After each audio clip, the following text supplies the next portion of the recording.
მოგესალმებით პირდაპირ ეთერში ეთერჭკადოა ნანა დიხამინჯია, დათო ზურაბიშვილი, დათო კუპრავა არიან ჩვენთან ერთად. ძალიან საინტერესო ხალხი, სხვადასხვა სფეროს წარმომადგენლები, სხვადასხვა ხედვებით, მაგრამ საერთო აზრით დღევანდელ მოვლენებზე. ასევე გიორგი ჩუგოშვილი, Free Business G-ის დამფუძნებელი, რომელიც ახლა ნანაც მეუბნებოდა ამ სარეკლამო პაუზის დროს, რომ ძალიან მაგარი რაღაცა გააკეთა ამ პლატფორმის შექმნით და იზრდება ძალიან დიდი სისწრაფით იმ ბიზნესის რაოდენობა, რომელიც ხელს აწერს და რომელიც ამბობს, რომ ამ ქვეყანაში ერთადერთი გამოსავალი არის ახალი არჩევნები, მსგავსი რამე ჩვენ არასოდეს არ გვინახავს. ბიზნესი იყო ყოველთვის ჩუმი, მხოლოდ 1-2 ადამიანი აფიქსირებდა ხოლმე თავის პოზიციას და რასაკვირველია წინა გადაცემაშიც თქვი და ეხლაც ვამბობ, რომ თემურ ჭყონია იყო ყოველთვის ეს პიონერი ასეთ საკითხში, მაგრამ რასაკვირველია ეხლა სხვა ტიპის მოვლენასთან გვაქვს საქმე და იმ ტიპის მოძრაობასთან ბიზნესში, რომელიც გარდამტეხი იქნება არა მარტო ბიზნესისთვის, არამედ ქართული საზოგადოებისთვისაც, იმიტომ რომ იქ სადაც არის ბიზნესი თავისუფალი, იქ საზოგადოებაც სხვანაირად ვითარდება. ეს ერთმანეთთან აბსოლუტურად ურთიერთდაკავშირებული მოვლენებია. და ჩვენ გიორგი ჩუგოშვილს ოდნავ მოგვიანებით ჩავთავთ. მანამდე კიდე ერთხელ მინდა გითხრათ, რომ კობახიძის ტყუილს ჩვენ ვიცით, რომ რუმინეთის საგარეო საქმეთა სამინისტრო გამოეხმაურა, რუმინეთს, იტალიას და ესპანეთს, უნგრეთსა და სლოვაკეთთან ერთად მადლობა გადაუხადა დღეს კობახიძემ, თქვა, რომ ისინი სახელმწიფოები ქართველი ხალხისთან, ხალხის თურმე ხალხი დიპლომატიური პასპორტები ხალხს ვრცელდება, რომ ამ ქართველი ხალხის გვერდით დადგნენ. რუმინეთმა თქვა, რომ ეს არის აღმაშფოთებელი ესეთი განცხადება და იგივე სულისკვეთების განცხადება დადო რამდენიმე წუთის წინ იტალიის საგარეო საქმეთა სამინისტრომაც სრული განცხადების ტექსტს ჩვენ ვებ გვერდზე ნახავთ და ჩვენ Facebook გვერდზე და დათო მინდა კითხო, რადგან ნიკადან გადმოვიდე თქვენზე კითხვით. ჩვენ ვართ ახლა სრულიად უნიკალურ სიტუაციაში. არც სამოქალაქო საზოგადოებას მე ვხმარო ფართო გაგებით. ეს აღარ არის იმ ტიპის გაგება, რომელსაც ჩვენ ვხმარობდით ცოტა ხნის წინ, როდესაც სამოქალაქო საზოგადოებაში მოიაზრებოდა მხოლოდ არასამთავრობო ორგანიზაციები. ეს არის უკვე ძალიან დიდი პასუხისგებლობის მქონე პოლიტიკურად აქტიური ადამიანების ერთობა და ეს ერთობა შედგა და ჩვენ ნახეთ იმ მასშტაბის მოძრაობა და ეს თან ევოლუციას განიცდის, ხო, ყოველ დღე ახალი ნაბიჯები იდგმება, მაგრამ მეორე მხრივ ნახეთ, ხედავთ, როგორი აბსოლუტურად საქართველოსთვის უჩვეულო რეპრესიული მანქანა ამუშავდა რუსულ-ბელარუსული სტილით და იმ ტიპის საკანონმდებლო ცვლილებებით, რომელიც ამ რამდენიმე დღეში ნაჩქარევად მიიღეს. აი უნიკალურ სიტუაციაში ვართ და შესაბამისად არც გვაქვს გამოცდილება ასეთი სიტუაციიდან რა გამოსავალი არსებობს. აი როგორ ძალიან ძნელია მე მესმის, მე რომ მეკითხებიან ხოლმე აი როგორ ხედავ, რას ფიქრობ, როგორ გამვითარდება, ამბობ რომ არ ვიცი, ნებისმიერი ყველაფერი შეიძლება მოხდეს. მაგრამ მაინც აი რომ გავაანალიზოთ, როგორ ხედავ აი ამ ძალიან ჩიხური და ამ ასევე კონსტიტუციური თვალსაზრისითაც ძალიან ჩიხში ვართ, რაღაც ლიმბოში ვართ. აი როგორ ხედავ აქედან გამოსავალს და როგორ ხედავ ამ ყველაფრის დრამატურგიას მომავალში. კი, ძალიან რთულია მესმის. ორი სიტყვით ძალიან რთულია ამაზე პასუხის გაცემა. პირველი მინდა დაგეთახმო, რომ ჩვენთან შედგა სამოქალაქო საზოგადოება იმ გაგებით, რა გაგებითაც ამ სიტყვას ცნებას ხმარობდა ჯონ ლოკი. ანუ სამოქალაქო ან პოლიტიკური საზოგადოება, რომელიც პრინციპში პოლიტიკური ცხოვრების და ხელისუფლების ფორმირებას ახდენს. ანუ მთელი ხალხი იგულისხმება, სახელმწიფოში ცხოვრები ხალხი პრაქტიკულად და აქ ჩვენ აი ასეთ ტიპის სამოქალაქო საზოგადოებას უყურებთ, ჯეჯობთ. არ შეეხება ამ სიტუაციას, კი, აბსოლუტურად უნიკალური სიტუაცია. მე მგონი, რაც კი ეროვნული მოძრაობიდან დაწყებული და უფრო ადრე, რა ვიცი, 1978 წლის 14 აპრილიდან დაწყებული, ну ყველაფერი მონაწილეობა მაქვს, მეგონი მიღებულია, რაც ასე თუ ისე, როგორც ზოგჯერ როგორც უბრალო მონაწილეს ეროვნულ მოძრაობაშიც, მე თვითონ ასე ვთქვათ 90-იან წლებშიც უკვე სამოქალაქო საზოგადოებაში, მე როგორც პოლიტიკოს ოპოზიციაშიც ვარ ნამყოფი, ხელისუფლებაშიც ორჯერთან ვარ ხელისუფლებაშიც და ოპოზიციაშიც ნამყოფი და შემიძლია ვთქვა, რომ ასეთი მასშტაბის პროტესტი მე არ მინახავს. არც ყოფილა. მასშტაბში გულისხმობ არა მარტო ხალხმრავლობას, იმიტომ რომ 20 დღეა პრაქტიკულად უამრავი ათასობით ადამიანი გამოდის რუსთაველზე, არის სხვადასხვა ქალაქებში. კი, ესეც უნიკალურია. ბათუმში, ქობულეთში არის სხვადასხვა პროფესიის ადამიანები, ძალიან სხვადასხვა პროფესიის, აბსოლუტურად ძალიან აქტიურად ჩართულები, აი, მსახიობების და ესე რა თქვა, არაფერი რაღაც პროფესორა უნივერსიტეტის, რესტორატორები, ბიზნესმა დაიწყო ლაპარაკი, თქვი ამის თაობაზე, ბიზნესმა მოიღო ხმა, კი ბატონო, საშუალო იქნება წვრილი თუ მსხვილი ბიზნესის წარმოადგენლებიც არის და მათ შორის ისეთები როგორც ვიცი, მაქთი და თემურჭონიასგან უფრო მიჩვეული ვარ თამამ განცხადებას, მაგრამ მაინც ასე თუ ისე ძალიან მასშტაბურია ეს პროცესი. ამავდროულად ხელისუფლება ერთის მხრივ ცდილობს რეპრესიებით ჩაახშოს, ეს რეპრესიები თავიდან გამოიხატებოდა უფრო მიტინგების დარბევაში და მე რამე რო არ გამოიღო შედეგი, ახლა შეცვალეს უბრალოდ ტაქტიკა და ნაკლებად რაღაცა ეგრეთ წოდებული ტიტუშკების გამოყრით და რაღაცა და საკავდო რაღაც შეშინება უკვე რაღაცა ცვლილებები. დაკავებებიც არ გაამართლა, ვიღაცების გამოშვება მოუწიათ, მაგას საკანონმდებლო ცვლილებები მიიღეს, აბსოლუტურად დრაკონული კანონმდებლობა, რაღაც ევროპაზე თუ ლაპარაკობთ. ასეთი კანონმდებლობით ევროპაში კი არის, უხეშად უთქვა, ოჯახში შესაძლებელი არ არის. ასეთი კანონმდებლობას რომ მიიღებ, რომელთაც ნებისმიერ მომენტში შეუძლია ხელისუფლებას თავისი ლოიალურად განწყობილი ხალხი დაასაქმოს, დანარჩენი აი ესე უბრალოდ გაყაროს ქუჩაში. ახლა ეს რაზეა ლაპარაკი საერთოდ არც მეს. და როცა უნდა დაგიჭიროს, როცა უნდა სამსახურიდან გაგიშვას, ნებისმიერ პოლიციას მიეცა უფლება რომ პრევენციულად დაგიჭიროს. ეგრე ფანტასტიკურ ფილმებში მინახია მარტო წინასწარ იჭერს. ესე იგი თუ მოეჩვენა რომ შეიძლება ამან რაღაცა გააკეთოს ისეთი, არ მოუხვედი თვალში. ეს ყველაფერი პლუსიღად არ დაგვაუწყდეს ის რუსული კანონის მიღებული გვაქვს. ის LGBT პროპაგანდის წინააღმდეგ, რომელიც ვითომ LGBT-ს პროპაგანდის წინააღმდეგ არის და სინამდვილეში ცენზურაა და გარდა იმისა, რომ LGBT-ებს საერთოდ უგრძალავს პრაქტიკულად სახლის გარეთ გამოსვლას და რაღაც აქტივობას. ამის გარდა საერთოდ ლიტერატურა პლატონის ნადიმია ასაკრძალი კანონმდებლობით შევხედოთ, აი პირდაპირ ჯდება. მოკლედ, რთული ვითარება არის ამ შემთხვევაში, არ უყავს ხელისუფლება გარკვეულწილად არაადეკვატური პროტესტის მასშტაბურობის მიმართ. ისინი ცდილობენ თან არ შეიმჩნიათ. უბრალოდ აი ნაძვისის ანთებაზე შემჩნევა მოუწიათ. მოუწიათ, შემჩნევა ახლა რომ გაანათეს, სხვაშვი ძალიან მოუხდა იმ მიტინგის განათება. ძალიან. მე ვკითხე რომ ვიყავით მე ძალიან მომეწონა. გადასარევი, ახალწლად მათ შევხვდებით. კი, მე დიდი ეჭვი მაქვს, ასე მოხდება. ნამდვილად, ეხლა რა შეიძლება აქედან გამოსავალი იყოს? საერთოდ ასეთი ტიპის ავტორიტარული რეჟიმები, როგორც აქ ჩამოყალიბდა ივანიშვილის რეჟიმი, როგორც წესი იცვლება ორმხრივი წნეხით. ეს ორმხრივი წნეხი უნდა იყოს ეს არის შიდა ხალხის უკმაყოფილება და პლუს გარედან ჭირდება აუცილებლად ამას შეშველება.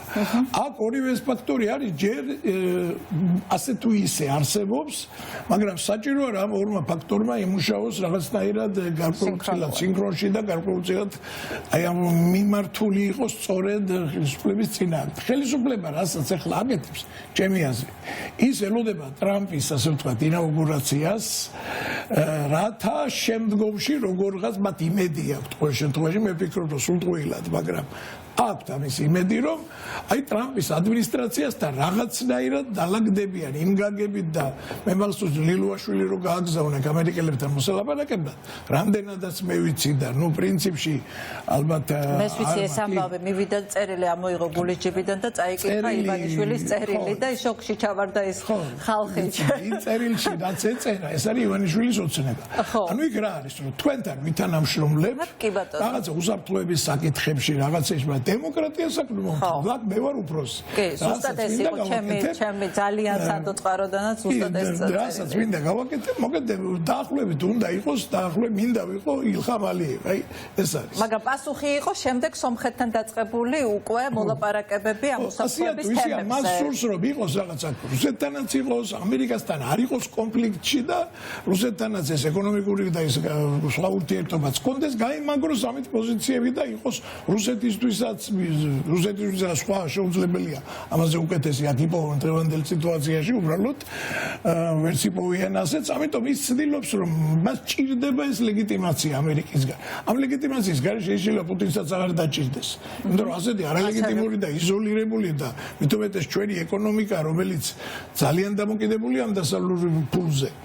ჩვენ არ გვაქვს არც ნავთობი, როგორც აზერბაიჯანს, არ გვაქვს ის რესურსები, რაც იგივე ბელარუსს და სხვებს, ანუ მარტო ვენესუელას, რომელიც სოფლიოში პირველია ნავთობის მარაგით და პლუს კიდე მაფია მართავს, რაღაც ორი ცალკე ნავთობის მაფია, ცალკე ნარკოტიკების მაფია. ასეთი რესურსები აქ არ არის. ამიტომ ჩამოინგრევა ელემენტარულად დასავლეთიდან იზოლაცია. თუ მოხდა ყველა მოქალაქე იგრძნობს ამას თავის ჯიბში. ამიტომ ეს მას ჰაერივით ჭირდება. იმედი აქვს ტრამპის არაპროგნოზირებადობის ის რომ ის რეალ პოლიტიკის მიმდევარია და ის რომ დაიკიდებს ასე უხეშად რო ვთქვა აქ დემოკრატიას და ბიზნეს მიცემს რაღაცა. ამიტომ ეხლა ეს რომ ასე არ მოხდეს ერთის მხრივ საჭიროა რომ აქ ეს პროტესტი იყოს კვლავ ისეთი მასშტაბური და კიდევ შეიძინოს რაღაც ფორმები ეს აუცილებელი პირობაა. მეორე არის აუცილებელი რომ იყოს აქტიური განსაკუთრებით პოლიტიკოსებმაც ყველამაც საზღვარგარეთაც იგივე დასავლეთთან ამერიკასთან იქნება ტრამპის ადმინისტრაციასთან ევროპასთანაც ევროპელებთანაც იმ გაგებით რომ რაღაცნაირად იქიდანაც წამოვიდეს სერიოზული წნეხი. გამოსავალი შეიძლება იყოს ასეთი თუ ბიზნესს ასე ვთქვათ არ გაუმართლა და დიდი ალბათობაა რომ არ გაუმართლებს ეს ტრამპთან ეს მოლოდინები თუ ამასობაში პროტესტი კვლავ მასშტაბურია და თუ იქიდან წნეხი მოდის სერიოზული გამოსავალი არის ორი ერთი ვარიანტია რომ ბიზნესა მიდის დათმობაზე და მას შეუძლია ძალიან მარტივად გადაწყვიტოს ეს ამბავი მაგალითად გადააყენოს კუბახიძე პარლამენტმა აღარ აირჩიოს ახალი პრემიერი და დაინიშნება არჩევნები რიგარიში. ნუ მე ახლა ეგარჩევნები როგორ იქნება რა რად იქნება ცესკო დარჩება არ დარჩება ეს უკვე პროცესში შეიძლება იყოს მაგრამ ეს ყველა ვარიანტი იქნება გარკვეულწილად გადატეხა სიტუაციის ეს იქნება გარკვეულწილად მათი ხვისი მხრიდან მარცხის აღიარება ასე წაიკითხავს ამას საზოგადოება ახლა არჩევნები თუ დანიშნა და დაინიშნა ეს ცხადია რომ მარცხია ხელისუფლების და ყველა კარგად გაიგეს მათ შორის ის ხალხი ვინც დაშანტაჟებული ყავს ზოგი სოციალური დახმარების გამო ზოგი და იმ არჩევნებს ის ხელისუფლება ბუნებრივია ვეღარ მოიგებს. მეორე ვარიანტია რომ ის გაჯიურდეს ანუ მიუხედავად ყველაფრისა თქვასო არა არსად მე არ მივიდიო არავითარ არჩევნებს არ დავნიშნავ ყველაფერი კარგად არის და აი ასე ამ შემთხვევაში უფრო მძიმე სცენარი იქნება ალბათ მაშინ შეიძლება მოხდეს ის უფრო მაშინ ლეგიტიმური გზა რასაც ქვია ასეთი აი წმინდა იურიდიული პრაქტიკულად აღარ რჩება მაგრამ ისეთი ეკონომიკური კოლაფსი გველოდება ჩვენ და ისეთი პოლიტიკური კრიზისი რომ შეიძლება ელემენტარულად ხელისუფლება დაინგრეს. მე მგონია რომ ამ შემთხვევაში ხელისუფლებას ეყოფა იგივე ბიზნეს ივანიშვილის იმდენი გონიერება თვითგადარჩენის ინსტინქტი მაინც რომ არ წავიდეს ამ გრევაზე იმიტომ რომ ეს გრევაც მისთვის დამთავრდება ძალიან ძიმედ ხო რაც უფრო ანუ გავა ეს ამ საკანონმდებლო ისედაც ხო გასულია მაგრამ რაც უფრო დაშორდება თუ საერთოდ გავიდა საერთოდ სულ გავიდა მაშინ ეს ძალიან ძიმე იქნება ქვეყნისთვისაც მაგრამ მისთვის კიდევ უფრო მეტად კი ბატონო ერთადერთი ჩემი აზრით რის იმედიც აქვს რომ ეს პროტესტი გაილევა არ იქნება მაშინ აი ამაზე ზუსტად ამაზე ვილაპარაკოთ ეს პროტესტი როგორ არ უნდა გაილიოს და რა ეთყობა ყოველ შემთხვევაში რა დაეთყო ამ 20 დღის განმავლობაში მოდი ეთერს უკითხავ იმიტომ რომ ეთერის ნახვა ჩემთვის რუსთაველზე მოულოდნელი იყო იმიტომ რომ ძირითადად ნიუ-იორკშია და აქ რო დავინახე გამიკვირდა და რასაკვირველია როგორც ყველა ამერიკიდან ჩამოსული ეგერ ნანა არის საოცარი მაგალითი კიდე წავა იქიდან Facebook-ზე ასე ვთქვა ძალიან შთამაგონებელ პოსტებს წერს ჩამოვა და ჯარისკაცივით დგას ამ ყველა პროტესტზე. ეთერ როგორ ანუ თქვენი დაკვირვებით აი ამ სახელოვნებო სივრცე დღეს მე მგონი ქონდათ ასევე სამხატვრო აკადემიასთან ესე მსვლელობა კიდევაც გავაგონოთ ჩვენი ყარამან ქუთათელაძეს თუ რაღაც ეგეთი მსგავსი ვერ გააგონეთ ანუ ეს რამდენად მოდებულია თქვენი აზრით სხვადასხვა სოციალურ შრეს ანუ საზოგადოების შრეებს რამდენად მოედო ეს პროტესტი იმიტომ რომ მანამდე ესე იყო თითქოს რაღაცა ზედაშრე იყო ამ პოლიტიკით დაინტერესებული ქვედაშრეები ინერტულები რჩებოდა და აი რა და თქვენს როლს როგორ ხედავთ ამ პროტესტში იცით ეს არ მინდა რომ დამავიწყდეს და მე ეს მინდოდა აუცილებლად რომ ამაზე იყოს ძალიან ბევრი ფოკუსი რომ ამოუცნობელი რო არიან პოლიციონერები და როლოგროპები და რომ ეს არის აი წარმოუდგენელი დანაშაული თავრობის მხრიდან, იმიტომ რომ ესე იგი გარდა იმისა, რომ ესე აზიანებენ ამ ადამიანებს და ესე იგი პასუხისგებლობას რომ ეს არის წარმოუდგენელი, მე არ ვიცი რომელ ქვეყანაში შეიძლება ეს მე რამდენ ქვეყანაში ყოფილა ეგეთ რამე არ გამიგია და არ მინახავს და ამაზე აუცილებლად უნდა იყოს ძალიან დიდი აქცენტი. ესე იგი იმ ადამიანმა შეიძლება შეიძლება არ უნდადეს, მაგრამ შემოაკვდეს ეს ადამიანი, როგორც ხდება ხოლმე, რომ ხელს უჭერს და იმ წუთას ვერ გზნობს ის მართლა ძალიან გაგვიმართლა, რომ აი გამაშლებულა და არავინ დიახ, აი ზრუს ნამდვილად გაგვიმართლა ძალიან. და იმას თუ არაფერი არც ნომერი აქვს და ამოცნობადი, ესე იგი ყველაფერზე არის წამსვლელი, იმიტომ რომ მაგას არავინ ტავს. ეს არის არ ვიცი რომელ ქვეყანაში და რა წყობილების თან მოდის და აი ეს აუცილებლად უნდა იყოს ყველაზე მთავარი, მე ვფიქრობ, ერთ-ერთი რომ არ ვიცი ეს ამაზე უნდა შეუტიოთ. გარდა იმისა, რომ არჩევნები აუცილებლად უნდა ხო რახან ხელოვანი ვარ, ამიტომ უნდა გამაგზავნო. არა, როგორ ნებისმიერ, ანუ თუ გინდათ პოლიტიკური ანალიზი შემოგთავაზეთ, დიდი სიამოვნებით. კიდე არის ისეთ მამიდა, იცით, აი სექტემბერში ჩამოსული იყო ჩემთან ესპანელი ამხანაგი კომპიუტერების პროფესორი კომპიუტერების მეცნიერების და იტალიელი ამხანაგი ხელოვნებაზე წერს იტალიაში და ნუ ისე მიხაროდა, იმიტომ რომ ესენი ძალიან დაკავებულები ადამიანებია და რომ ჩამოვიდნენ საქართველოში და ხო ნუ იქ ხო სულ ტრაბახობ რომ ესეთი მაგარი ქვეყანა და ლამაზი და ესეთი სულ მინდა რომ რაღაც კარგი ისენი და ჩამოვიდნენ და მართლა ესეთი ძალიან ასიამოვნები წავიდნენ და ზუსტად როგორც კი წავიდნენ დაიწყო ეს ყველაფერი ეს საოცარი სცენები და აი რომ ვიმაშვებოდით რომ აი რა კარგია და ჩემს ვეტყვი რომ ისიც ჩამოვიდეს და ლაპარაკი და აი ხო წარმოიდგინეთ აი ამ კადრებს რომ ნახულობენ ხალხი და როგორ შეიძლება უკვე ყველას ისე ეშინია ყოველდღე წერენ მთელი მსოფლიოდან რომ როგორ ახარ რამე აი უკვე ეშინიათ რომ მე ხო არ მომივიდა რამე და ვაწყნარებ და ხანდახან Facebook-ზე ვდებ უფრო ისეთ კადრებს რომ ნახონ რომ აგრეთვე ჩვეულებრივად ადამიანები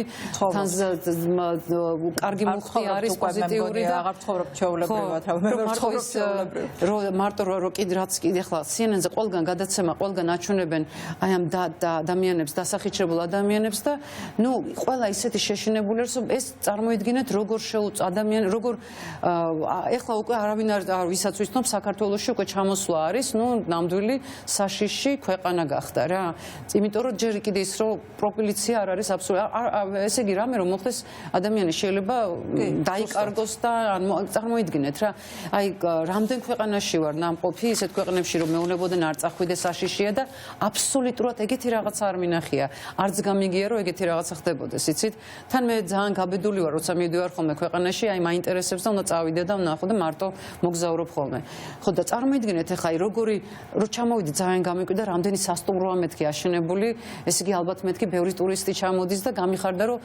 კიდე ერთმა ბელგიელმა ნაცნობმა ისინიც ელჩები იყვნენ მითხრეს რომ დღესო თბილისიო როგორც ყველაზე ბოჰემურ ქალაქად ითვლებაო და რაც კომპლიმენტი იყო რა და ეს ბოჰემური ის კარგი იმიტომ რომ ჩვენ გარდა იმისა რომ ჩვეულებრივი ტურისტი ჩვენ გვინდა კულტურული ტურიზმი ესე იგი კულტურის წარმომადგენლები რომ საქართველოს გახდეს რაღაცა ცენტრი თან ბოჰემაც გვაქვს კარგი რესტორნები გვაქვს კაი საჭმელები გვაქვს ყველაფერი იმისთვის რომ აი ამ მოიპყროს ისეთი ყურადღება ამ ჩვენმა ქალაქმა და ქვეყანამ რომ მართლა რაც ჩვენ კარგად გამოგდის იმას მიუმატოთ და აგრეთვე ეს კულტურის ძალიან სხვანაირ ჩამოიყვან ხალხს რომლებიც აი მართლა რომ ლაპარაკობთ კულტურა და ხელოვნება და არ არის ცნობილი ჩვენი კულტურა და ხელოვნება გარეთ თუ არ ხო და აი ეს აი ახლა რაც მოხდა ამან ესე იგი საერთოდ არ ვიცი მე როდის მოუნდება რომელიმე უცხოელს რომ აიღოს ბილეთი და ჩამოვიდეს ამ ქვეყანაში აი ამ სცენების ნახვა ძალიან ბევრი ვაში ისეთი ხო კი თუ გავიმარჯვეთ ნამდვილად ესე იქნება ხო უბრალოდ აი ამ აგრესიაზე მინდა რომ იქნება ძალიან დიდი ინტერესი და ეხლა დათომ თქვა და მინდა არ დაიკარგოს ეს ძალიან მნიშვნელოვანი ფრაზა რომ ჩვენ გვაქვს ეხლა ორი არჩევანის წინაშე ვართ ან 30 წლით წავიდეთ წინ იმიტომ რომ ისეთი მოვლენები ხდება საქართველოში რომ ძალიან მაგარი ქვეყანა ვიქნებით ძალიან მალე და მართლა უზარმაზარ ნახტომს გავაკეთებ წინ და მართლა მარგალიტი ვიქნებით აღმოსავლეთ ევროპის ან წავიდეთ 30 წლით უკან ბნელ 90-იან წლებში ყველა თვალსაზრისით ჩამოქცეული ეკონომიკითაც კრიმინალითაც და არარსებული და კრიმინალად ქცეული პოლიციიდან ხო აი ეხლა მთავარია რომ მუხტი შენარჩუნდეს მოდი ნანავს ვკითხოთ რომელიც აი მართლა ჩემთვის სულ რამდენიმე ადამიანი მყავს რომელიც არის ჩემი ინსპირაციის წყარო და აი თუნდაც უთხასიათზე რომ ვიყო და რაღაცა რასაკვირველია არის ხოლმე დღეები როდესაც უფრო პესიმისტურად ხარ უფრო ეს ენაცვლებს ემოციების ერთმანეთს აი რაღაცა ნანას პოსტს რო წავიკითხავ იმედი მომეცემა და რაღაცა აი ძალიან მნიშვნელოვანია სხვათა შორის ერთმანეთის ხარდაჭერა და Facebook-მა ეხლა კიდე სულ სხვა ფუნქცია შეიძინა ჩვენთვის ნანა აი რას ხედავ რა დაინახე ამ 20 დღის განმავლობაში და როგორ უნდა შენარჩუნდეს ეს დინამიკა? ხო, აი ამ 20 დღის განმავლობაში პირველი 10 დღე ამერიკაში ვიყავი და ეს ძალიან რთული იყო. იქიდან ამ ყველაფრის ყურება თან განსაკუთრებით მძიმე დღეები იყო, როცა სულ ვიღაცას იჭერდნენ, ცემდნენ, სახლში უვარდებოდნენ. და ასე შემდეგ და 10 დღეა უკვე აქ ვარ. რასაც ხედავ ის არის რომ ძალიან კარგია რომ საზოგადოება გამოფხიზლდა. მე ზოგადად აპრილიდან ხედავდი რომ აქეთ წავალთ უბრალოდ მეგონა რომ უფრო ნელ-ნელა წავიდოდა ეს ხელისუფლება ამ ტერორი აი როგორც რუსეთმა გააკეთა იმიტომ რომ ეს სწრაფად რუსეთსაც კი არ გაუკეთებია და არ დაუყენებია ასეთი ტერორი უფრო ნელ-ნელა მეგონა რომ უფრო ნელა წავიდოდა. მაგრამ სიამოვნებაში ეს ყველაფერი ჩვენ აპრილშიც ვიცოდით და ის რასაც დღეს ვაკეთებთ მაისში უნდა გვეკეთებინა. ან ეს გამოღვიძება მაშინ უნდა ქონოდა, უბრალოდ მოვდუნდით. ზოგადად რაღაცებს უფრო ლაითად ვუყო, იმდენჯერ ვქონდა პრობლემა და რაღაცნაირად იმდენჯერ გადავრჩით, რომ ამითი სულ თავს ვიმშვიდებთ ხოლმე და სიამოვნებაში არ არის ხოლმე გადარჩენა, ანუ არც მეფის რუსეთის დავაკონსერვეთ ეს პრობლემები და ამით რუსეთის დროს არ გადავრჩით, არც საბჭოთა გასაბჭოების დროს ამაგას გადარჩენა არ ერქვა და რაღაცნაირად აი ეს მე ცოტა ებას მეძახდნენ ხოლმე რომ პანიკას ქმნიო, მაგრამ ფაქტია რომ პანიკა შესაქმნელი იყო. აი ახლაც ეს ძალიან კარგია ეს მოძრაობები და საერთოდ IT სექტორი რო ქუჩაში გამოვიდა და 2 დღე ფეხი იმიტომ მткиვა რომ მეგონა რომ 1 საათი ივლიდნენ და ჩვეულებრივ ისე ჰაიკინგის ფეხსაცმელი დავდივარ აქციებზე მეგონა რომ 1 საათი ივლიდა IT სექტორი და ჩვეულებრივ და 20 კილომეტრი არა იმ დღეს ამ ჩემ ნაცნობებთან ერთად და იმიტომ არის ახლა როგორ დავდივარ მაგრამ აი ეს რომ IT სექტორი გამოვიდა ის რომ ბიზნესებმა ხმა ამოიღო ეს პირველად ხდება ამ ქვეყანაში ეს არის უპრეცედენტო მაგრამ ახლაც ეს ძალისხმევა იმდენი ენერგია დავხარჯეთ უკვე აი გუშინ ველაპარაკებოდი მეგობარს რომ წარმოიდგინე რომ 6 თვეა ისეთ სისულელებზე ვხარჯავთ ამ ჩვენს ინტელექტუალურ რესურსს აი ისეთ სისულელებზე როგორიც არის ყაველაშვილის ტექსტის გარჩევა და კობახიძის ტყუილების თუ კალაძის ტყუილების ესა რა ქვია ანუ აღმოჩენა და პასუხისგაცემა ანუ მთელი ეს ჩვენი ტვინი რომელიც უნდა მუშაობდეს 4 პროექტი მაქვს საქართველოში გაჩერებული რომელშიც მასწავლებლებს უნდა ესწავლათ გოგოებს უნდა ესწავლათ აგროტექნოლოგიური კურსები უნდა შექმნათ და ყველაფერი გაჩერებული მაქვს გარდა იმისა რომ ჩემი საქმე პარტნიორებისთვის მაქვს იქ გადაცემა ანუ რაც შემოსავალია ამერიკაში ის პარტნიორებისთვის მაქვს მიბარებული და მთელი ჩვენი ინტელექტუალური რესურსი იხარჯება მარტო აი ამ სისულელე აი ამ ბოდვებზე იხარჯება უკვე ჩვეულებრივად რო შეხედა აი როგორც ქვეყნის რესურს სად წავიდოდა მთელი ეს ენერგია ანუ ფაქტობრივად 9 წლის მუშაობა გვაქვს დაკარგული ესე გამოდის და ძალიან კარგია ეს გამოფხიზლება მაგრამ აი ახლაც უნდა მივხვდეთ რომ იმდენ ენერგიას ვხარჯავთ რომ ეს ენერგია რო შევკრიბოთ ეს არის ზუსტად ისე რომ შეიძლება ყოველ დღე იარო მაგრამ ვერ გახდე ხო ვერ ჩადგე ფიზიკურ ფორმაში იმიტომ რომ კარგ ფიზიკურ ფორმაში ჩადგმა სჭირდება სპრინტი ხო სჭირდება ეს უცებ ამ ენერგიის 1 საათი სირბილი უფრო მნიშვნელოვანია ვიდრე 3-4 საათი რო იარო ხო აი ეს ახლა ეს უნდა დავინახოთ რომ თქვათ იქ რესპუბლიკიდან რუსთაველამდე კი არ წავიდეთ მარშით მაგალითად ფანტასტიკური იყო IT სექტორის და მე ხელოვანების შეერთება ერთად და მთელ ქალაქში სიარული იმიტომ რომ არ იცოდა პოლიციამ სად დადის ეს ხალხი და რუკას რო დახედავდი იყო მთლიანად წითელი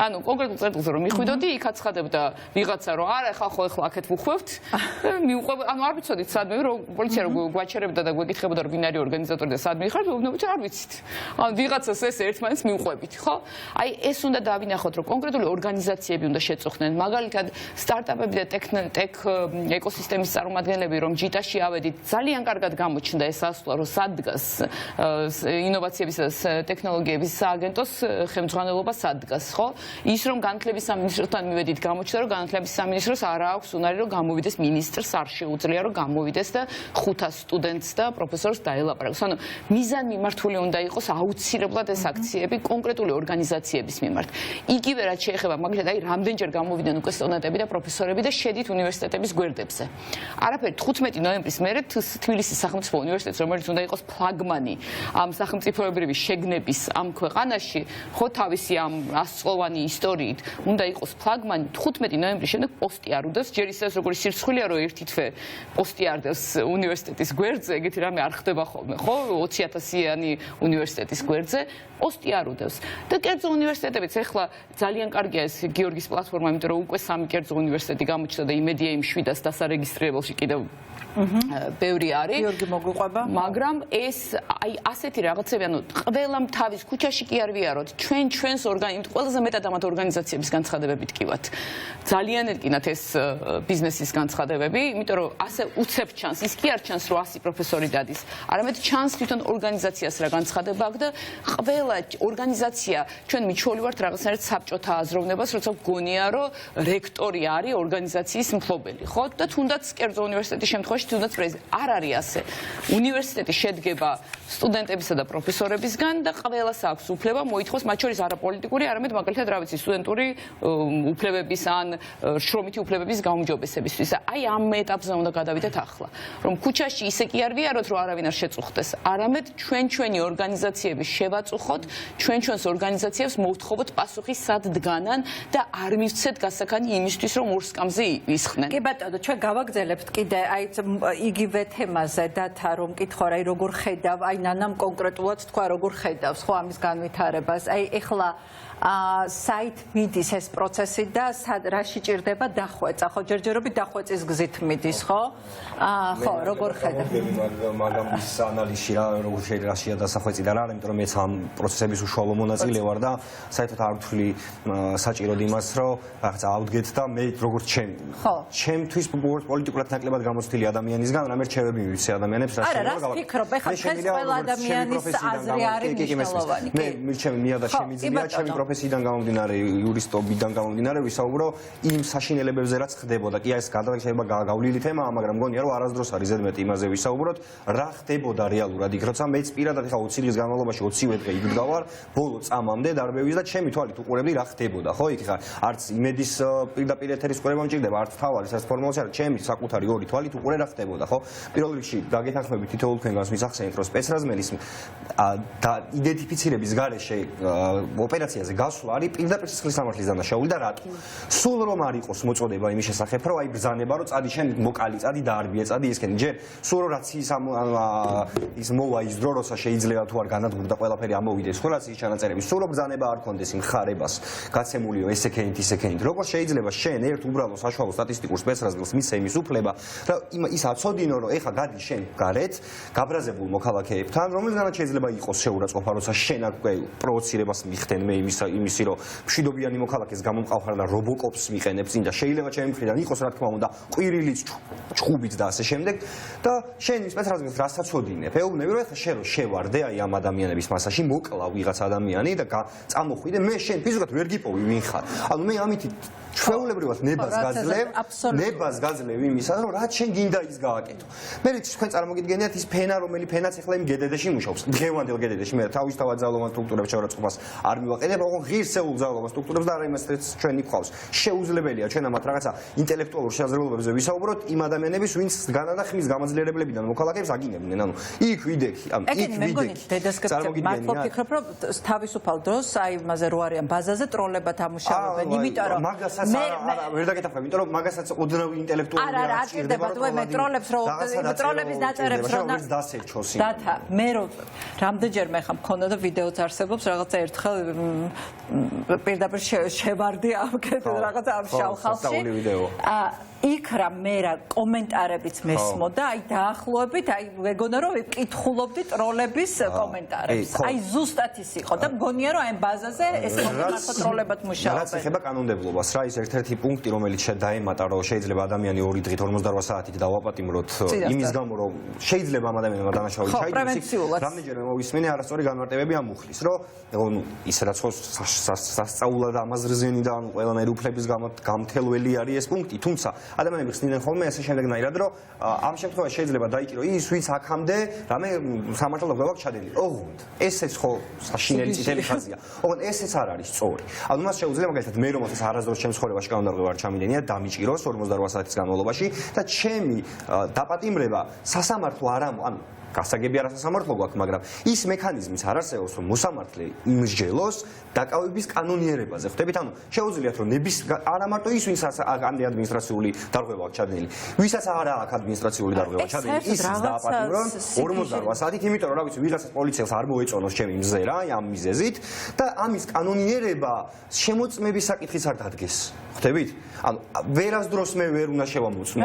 ის კანონიერება რამდენად კანონიერებაა დისტოპიას განსხვდის ეს ცვლილებები, რომ აქამდე უბრალოდ აი თუნდაც ორი კვირის წინაც ვერ ვიფიქრებდით. ეკა დიდი ბოდიში მოხდა, რაც მე მინდოდა მეთქვა აუცილებლად რა. არის შემდეგი, რომ გვისმის ჩვენ აქ ინანო პიროტექნიკას იყენებდნენ მოქალაქეები, ნუ აღარ უყურებენ იმ საკითხს ეს ქრონოლოგიურად როგორ განვითარდა რა, უბრალოდ მდგომ ადამიანებს, აი უბრალოდ მდგომ. მე ვიყავი ჩემს მეუღლესთან ერთად და ჩემს არასრულწლოვან 15 წლის დასთან ერთად პირველ დღეს გასული. აი უყურებდი ტელევიზორს და აი გაბრაზებული აი როგორც ჩავიცვი, ისე გავიქეცი რუსთაველზე, რომ არც ვიცოდი ვიკრიბებოდით თუ არა, ისე გავარდი, რომ რა ხდება.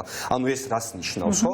და არაფერი ხდებოდა ხო მართლა ქრონოლოგიას რო თავი დავანებოთ როგორ დაიწყო ჩვენი მხრიდან თუნდაც პროტესტის მონაწილეების მხრიდან რაღაც პიროტექნიკის როლა რაც ანუ სრულიად კანონიერი არის პიროტექნიკის თავისუფალ ბრუნვაში არის პიროტექნიკა ხო რაც მაგას ბავშვები თუნდაც დაეშავებინოთ აი სულ ამას ხსნი Facebook-ზეც კომენტარებში ვისთანაც სამეზე ვარ აი სულ რომ დაეშავებინოთ იმ ადამიანებს ვინც დღეს ეხლა დაპატიმრებულები არიან მიუხედავად იმისა რომ არც ერთ მათგანს მით უმეტეს სისხლის სამართლის დანაშაულზე ვიც არის დაჭერილი უბრალოდ ჩეთითხელი ბრალდება აი უბრალოდ დაშვება გავაკეთოთ რომ ამ ადამიანებმა მართლაც რაღაც პოლიციელს გაეკიდნენ და ცემეს თუ რაც ქნეს ხო მიუხედავად იმისა რომ მტკიცებულება არ არსებობს არც ეს აი საშუალო სტატისტიკური კოცის ტვინამდე რომ მინდა ხოლმე რომ დავიყვანო ეს რომ კარგი დავაშავე დამიჭირე ეს ყველაფერი ცალმხრივი რატოა ანუ აი ის პოლიციელი დავანებოთ თავი თქვათ რომ აი ოპოზიციის შემოგზავნილი იყო მაკაჩიხლაძეზე რომ ლაპარაკობენ თავდაცვა რობოკოპის ფორმა ხო იცვა იმ ადამიანს ვინც გურამ როგავას თავში ხელი დაარტყა პირდაპირ ეთერში ხო ანუ ოპოზიციის წარმომადგენელი თუ რატო არ იჭერს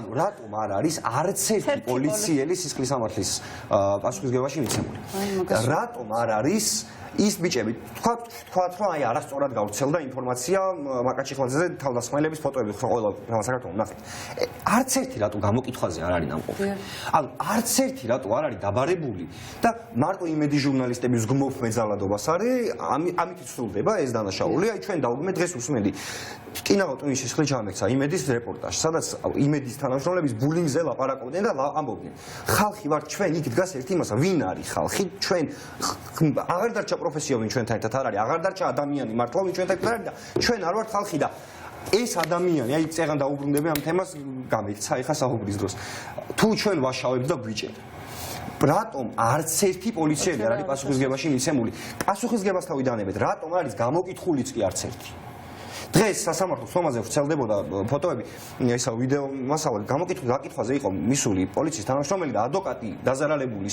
დიაში დაზარალებული უნდა იყოს და ბრალდებული რო არის ეკითხება რომ შენ სად მუშაობ და უბრალოდ პოლიციის ინსპექტორი ამბობს რომ გედედეს თანამშრომლებს მე მივეცი დავალებაო რომ ეს ადამიანი დაეჭირათო და ეგეთი რამე ანუ აი წარმოუდგენელია რომ მართლწესრიგის ოფიცერმა მიცეს გედედეს თანამშრომელს ბრძანება რომ ვინმე დააკავოს და ეს უკანონობა რაც ახლა აქ ხდება ანუ მე პირადად ახლა ბატონი და თქვენ ჩემზე დიდი გამოცდილება გაქვთ ქვეყანაში პროტესტის გინახიათ მე ესეთი არაფერი მინახავს და დარწმუნებული ვარ რომ ესე არ ჩაივლის და სულ რომ ეს ამბავი აქ ვინმე მოვადრო და ვინმე ოპოზიციონერს თავში მოუვიდეს დღევანდელ ოპოზიციონერს ვინც შემდეგში შეიძლება რომ კოალიციურ მმართველობაში მოვიდნენ ხო ვინმეს რომ თავში მოუვიდეს ის აზრი რომ თითოეული პოლიციელი არ იყოს დაჟილი ვინც ეს ყველაფერი გააკეთა თითოეული ბრძანების გამცემი არ იყოს ვინც ეს ყველაფერი დააშავა და ისევ ის რაღაც საყოველთაო ამინისტია რომ მიიღონ აი მე ვდებ პირობას რომ ალბათ პირველი ვიქნები ვინც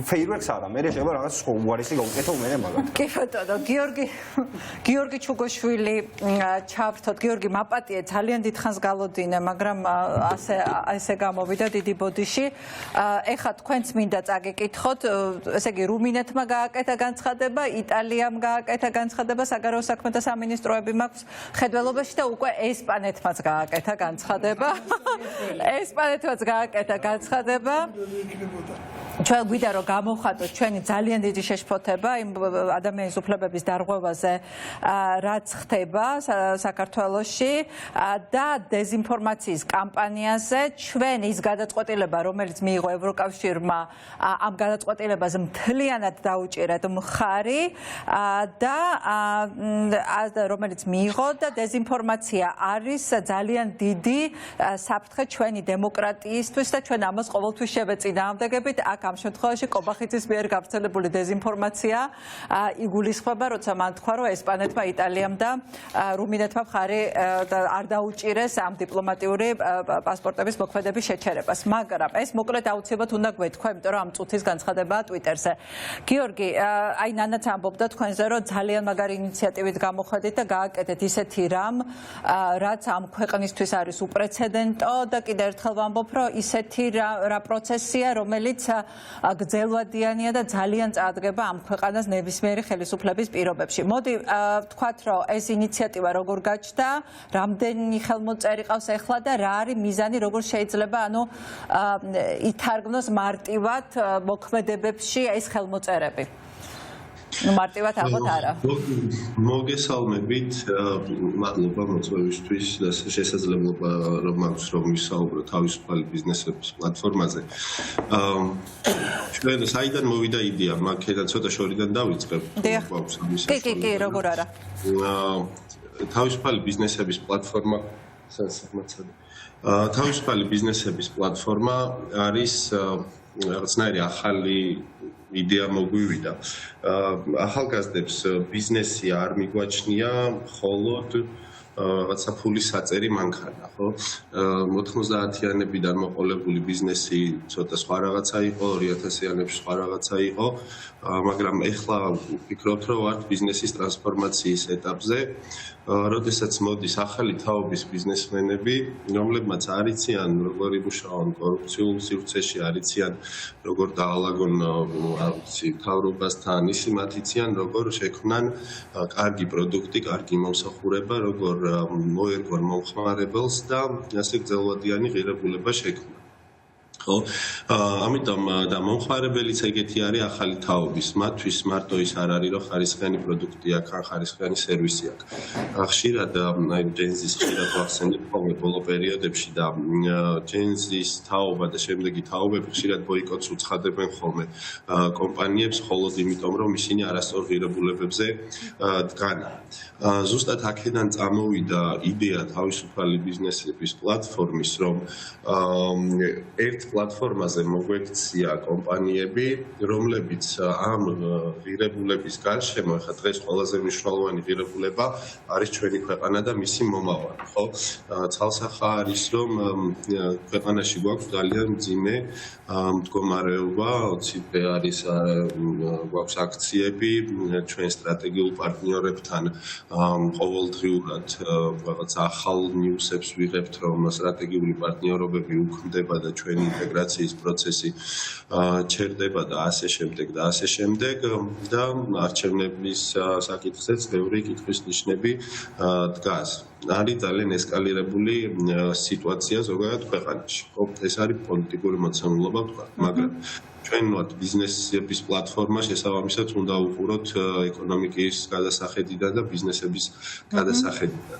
აქ ბიზნეს საზოგადოება, ვინც უერთდება ამ მოწოდებას, თანხმდება ერთ რაღაცაზე, რომ ძალიან მნიშვნელოვანი არის ყველაფრის დეესკალაცია. და დეესკალაციის მთავარ გზად და ფაქტიურად ერთადერთ გზად მიაჩნიათ ახალი თავისუფალი და სამართლიანი არჩევნები.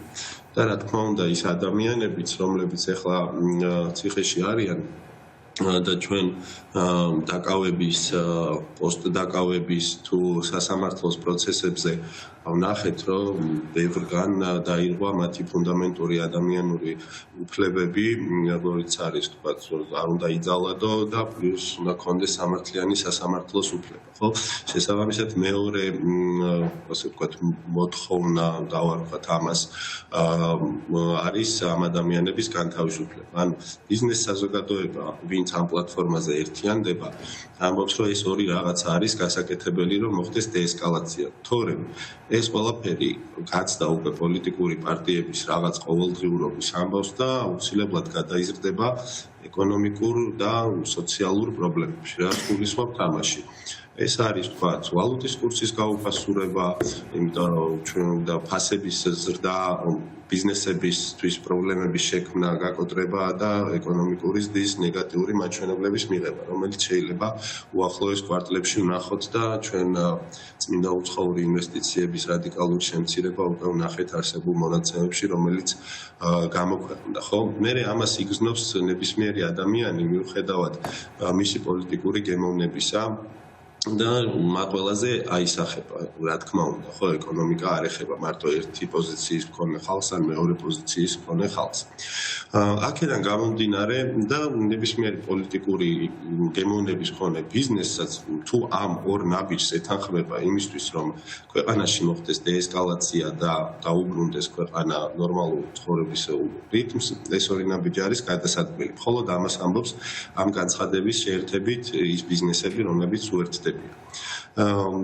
ეხლა მეორე მომენტი, რატომაც გავაკეთეთ ეს პლატფორმა არის ის, რომ ბიზნესები, ზოგიერთი ბიზნესი გამოხატავს ხოლმე თავის პოზიციას და შემდეგ ეს პოზიცია პოსტია ხოლმე და ის დროში იკარგება. ზოგიერთი ბიზნესი გაჩუმდება და მე არ გვახსოვს რომ გაჩუმდა. ზოგიერთი ბიზნესი წინააღმდეგია და მისი პოსტიც ესე ისტორიას ბარდება ხოლმე და არ გვახსოვს და ჩვენ თქვით რომ ეხლა არის ძალიან კრიტიკული მორალური და ღირებულებითი პოზიციის დაფიქსირება, არ დაფიქსირების დრო, ხო? ყველაფერი პოზიცია, ვთქვათ, აქეთ დაფიქსირებაც პოზიცია, იქეთ დაფიქსირებაც პოზიციაა და გაჩუმებაც პოზიცია არის, რომელიც ხანდახან ყველაზე მძიმე პოზიცია არის ხოლმე ჩემი შეხედულებით, იმიტომ რომ მე პირადად უფრო მეტ პატივს ვცემ იმ ადამიანებს, რომელიც იძახის რომ არ ვეთანხმები და მგონია რომ ეს არ უნდა გაკეთდეს, მაგრამ იძახის. ვიდრე იმ ადამიანებს, რომლებიც არაფერს არ ამბობენ და ჩემთვის ეს ყველაზე ნაკლებად ღირსეული საქციელი. ამიტომ ჩვენ თქვით რომ მოდი იყოს პლატფორმა, სადაც პოზიციები დარჩება სამუდამოდ. გავა 1 წელი, 2 წელი, 3 წელი და ჩვენ შევძლებთ რომ დავუბრუნდეთ და ვნახოთ ქვეყნისთვის ესეთ მნიშვნელოვან მომენტში, რომელმა კომპანიამ რა პოზიცია დაიჭირა. ხო, აქედან გამომდინარე პლატფორმასაც აქვს ორი ნაწილი. ერთი არის, სადაც კომპანიები თვითონ ითხოვენ, რომ შეუერთდნენ ამ განცხადებას და სურვილს გამოთქვამენ. რა თქმა უნდა, შემდეგ გადიან ვერიფიკაციის პროცესს, რომ ნამდვილად უფლებამოსილი ადამიანი ითხოვს ამ პოზიციის დაფიქსირებას და არა რომელიმე რიგითი თანამშრომელი, ხო, ეს არ იქნებოდა სწორი. ამიტომ ყველა კომპანია გადის ვერიფიკაციის პროცესს და არის ასევე მეორე ფუნქციონალი, სადაც ხალხს შეუძლია დააფიქსიროს ინტერესი. ინტერესი თუ რომელი კომპანიის პოზიციის მოსმენა აინტერესებს. შემდეგ ეს კომპანია ან დააფიქსირებს ამ პოზიციას, მას შემდეგ რაც გაიგებს რომ ხალხს აინტერესებს ან აქეთა პოზიციას, ან იმას რომ არ უერთდება ამ ფორმულირებით, ასე ვთქვათ, მოწოდებას და განცხადებას, ან საერთოდ ხმას არ ამოიღებს, მაგრამ ჩვენ ის მაინც გვეცოდინება, რომ ეს კომპანია გაჩუმდა, დაეთანხმა, თუ მას სხვა ხედვა აქვს. პროცესის დეესკალაციის და ეკონომიკის განვითარების, რომელიც ასევე მისაღები მოცემულობა არის. და ეს დაგვრჩება როგორც ასე ვთქვათ, საზოგადოებას და როგორც მომხმარებლებს, და როგორც პარტნიორებს, მათ შორის ხო ბიზნეს პარტნიორებს და ხანდახან შევალთ ხოლმე და ჩავიხედავთ, რომ სად იყო ეს კომპანია მაშინ, როდესაც ქვეყანას ასე ჭირდებოდა ღირსეული პოზიციების დაფიქსირება. ისტორია იწერება, ეხლა სრულად ამ სიტყვის მნიშვნელობით. აი ხა გამოგეხმაურად, მე მგონი ეს ერთ-ერთი ყველაზე მტკივნეული ესე მოძრაობაა ეხლა, რაც ბიზნესში ხდება ამ რეჟიმისთვის და კომახიძემ თქვა, რომ კონკრეტული ბიზნესების ეს განცხადება სიმშვიდისთვის მაინდა-მაინც ხელშემწყობი არ არის. შეიძლება მათ მიუბრუნდეთ უკან. ანუ მუქარას ხედავთ აქ თუ რას ხედავთ? ეცით რა, ჩემთვის მართალი გითხრათ არ მიმიქცევია დიდი ყურადღება ამ მოცემულობისთვის. პირველი იმიტომ რომ ძალიან ბევრი განაცხადი შემოგდის და ბევრი ეთერი არის, იმიტომ რომ საზოგადოების ინტერესი იმაზე მნიშვნელოვნად მაღალია აღმოჩნდა, ვიდრე ვიფიქრებთ ჩვენ კვირას 2 დღის წინ, როდესაც ამ პლატფორმას უშვებდით, აქვე მინდა ძალიან ამაყად თქვა, რომ 24 საათში შეიქმნა ეს პლატფორმა იდეიდან გაშვებამდე, რაც ძალიან მოკლევადა არის და მიხარია, რომ ესე მალე შევძელით ამის რეალიზება. და 2 დღე გავიდა, 2 დღე ნახევარი და უკვე 1500 კომპანიაზე მეც აქვს დაახლოებით 1500 კომპანიას აქვს პოზიცია დაფიქსირებული, რომ უნდა რომ ამ ფორმულირებით ამ განცხადებას შეუერთდეს. რაც გულისხმობს, რომ განცხადებაც დაბალანსებულია და არ არის გადასული რამე პოლიტიკურ კონიუნქტურაში და რჩება საქმიანი ბიზნეს განცხადება, რომელიც მიზანზე ორიენტირებული არის ქვეყნის დამშვიდების კუთხით, ქმედითი ნაბიჯებით და მეორე არის ის, რომ ბიზნესი ხდება ნელ-ნელა ჩემი აზრით, რომ იცი რა, უნდა ამოვიღოთ ხმა და რა კუთხით იცით, რომ არ უნდა გვეშინოდეს იმ ხარის, რომელსაც ჩვენ ვუხდით ფულს. ხო, როგორ მუშაობს ეკონომიკა, ბიზნესი, კერძო სექტორი აგენერირებს დოვლათს, იხდის გადასახადს და აქედან ხდება შემდეგ სერვისების მიწოდება მოსახლეობისთვის და ბიზნესებისთვის სახელმწიფოს მხრიდან.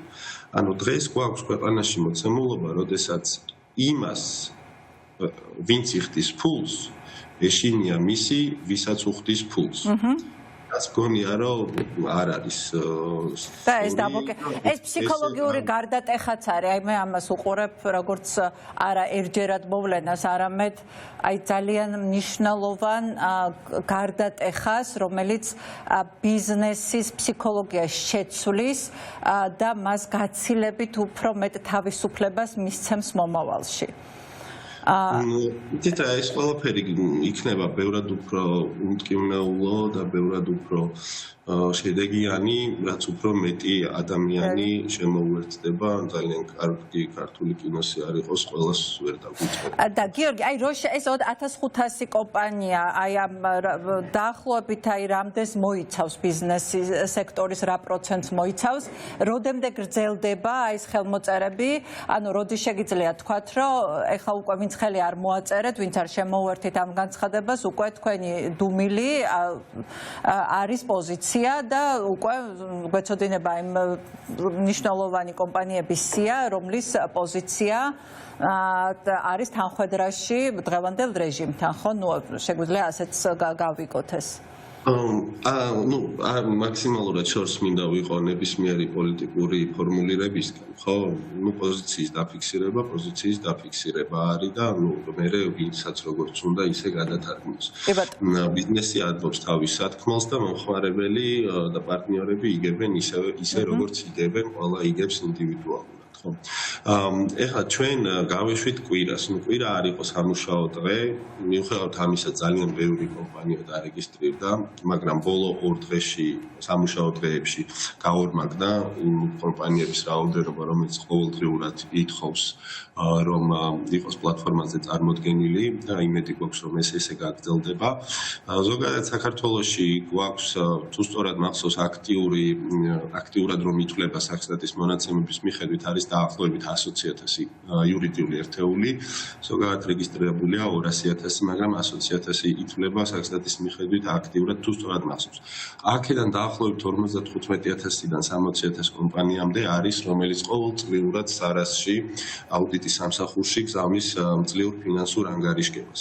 აქ შეგვიძლია ვივარაუდოთ, რომ ეს არის ის კომპანიები, რომლებსაც რაღაცა ნორმალური ასე თუ ისე ბრუნვა აქვთ. ანუ ამ კომპანიებიდან ახლა მე უმეტესობა ვინც რეგისტრირდება, მათ შორის მე ვცდილობთ ხოლმე რომ გადავამოწმოთ სხვადასხვა წყაროებში და რაღაცა 5,000-6,000 კომპანიამდე თუ ავედით, ეს ნიშნავს დაახლოებით 10%, თუ ჩავთვლით რომ ყველა ეს კომპანია არის ის, რომელიც SARAS-ში ანგარიშგებას გზავნის, იქნება დაახლოებით 10% რაოდენობრივი თვალსაზრისით, მაგრამ აქ ჩვენ უნდა გავითვალისწინოთ კიდევ სხვა მომენტები, რაოდენობა, როგორიც არის ამ კომპანიების მიერ შექმნილი დამატებითი ღირებულება, გენერირებული შემოსავალი და კონტრიბუცია, როგორც ეკონომიკაში, ისე ბიუჯეტში, ხო? ამას სჭირდება მეორე დონის ანალიზი, რომელზეც უკვე გადავალთ 2-3 დღეში. ჩვენ არ ველოდით, რომ დღეში 600 და 700 კომპანია მოითხოვდა ამ ვერიფიკაციის პროცესს, რომელიც არ არის მარტივი, ხო იქ რაღაცა უნდა ყველას შევეხმიანოთ, გავაანალიზოთ და დავწუნდეთ, რომ უფლებამოსილი პირია, მოვიძიოთ ვიზუალური მასალა, ავტვირთოთ, რაღაცა მე შესწორებები შევიტანოთ და ასე შემდეგ, ასე შემდეგ. ეხლა დღეს გავავორმაგეთ უკვე, ასე ვთქვათ, გუნდის მოცულობა, თავიდან პატარა გუნდი ყავდა, 2 ადამიანი იყო და ხალიდან 5-6 ადამიანი იმუშავებს უკვე რომ დავეციოთ, იმიტომ რომ ბევრად უფრო მეტი შემოდის, ვიდრე დღის განმავლობაში ვერიფიკაციას ვასწრებთ, მაგრამ ამას გარდა დაახლოებით 10,000 ადამიანმა მოითხოვა რომელიღაცა კომპანიის მიერ პოზიციის დაფიქსირება. ხა ეს კომპანიები რომ დაიფილტრება და უნიკალურ რაოდენობაზე რომ დავალთ, იქ უკვე შევხედავთ რამდენიმე ასეული, შეიძლება 1000 კომპანიაც იყოს, რომელზეც საზოგადოებისგან წამოვა ინტერესი, რომ აი ამ ხალხს არ დაუფიქსირებია ჯერ და ჩვენ გვაინტერესებს, ხო? ჩვენ ამ ხალხთან ესე ვთქვათ, ეს სია ჯერ არ გვაქვს გამოქვეყნებული, იმიტომ რომ ვთქვათ, ერთ დღეში, ორ დღეში შეიძლება ინფორმაცია არ მისულიყო ამ კომპანიებამდე, რომ ესეთი პლატფორმა არსებობს და ესეთი შესაძლებლობა არის და რადგან მიერთებული არ იქნებოდნენ, შეიძლებოდა რომ ნეგატიური პიარის მომენტი ყოფილიყო, რაც ნამდვილად არ გვინდა, რომ იყოს ჩვენ პლატფორმასთან ასოცირებული, რომ ვინმეს ასე. კი ბატონო.